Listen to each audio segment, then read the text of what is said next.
Les Jeux olympiques d'été 2016 ont été célébrés à Rio, au Brésil. Ils ont été les premiers à se dérouler en Amérique du Sud.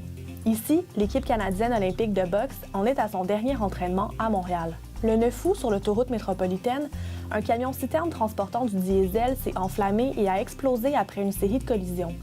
Plus d'une centaine de pompiers ont été déployés. La catastrophe a emporté le camionneur Gilbert Prince et a fait 6 blessés. Du 9 au 14 août, Montréal a accueilli le Forum social mondial, un forum international où se rencontrent des organisations citoyennes du monde entier sensibles à la cause altermondialiste. L'événement se présente comme une alternative sociale au Forum économique mondial. L'édition 2016, tenue à Montréal, était la première à se tenir dans un pays d'Amérique du Nord.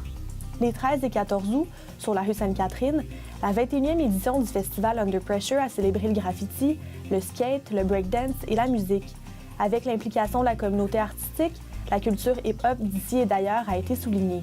Le coup d'envoi du 10e défilé de la fierté de Montréal a été donné par Justin Trudeau le 14 août. Moment historique parce que c'est la première fois qu'un premier ministre du Canada en fonction participe au rassemblement LGBT dans la métropole. Le verdict est tombé le 23 août, après 11 jours de délibération. Richard Henry Bain est reconnu coupable pour l'attentat du Métropolis en 2012 pendant le discours de victoire de Pauline Marois. Il a écopé d'une sentence de prison à vie sans possibilité de libération avant 20 ans.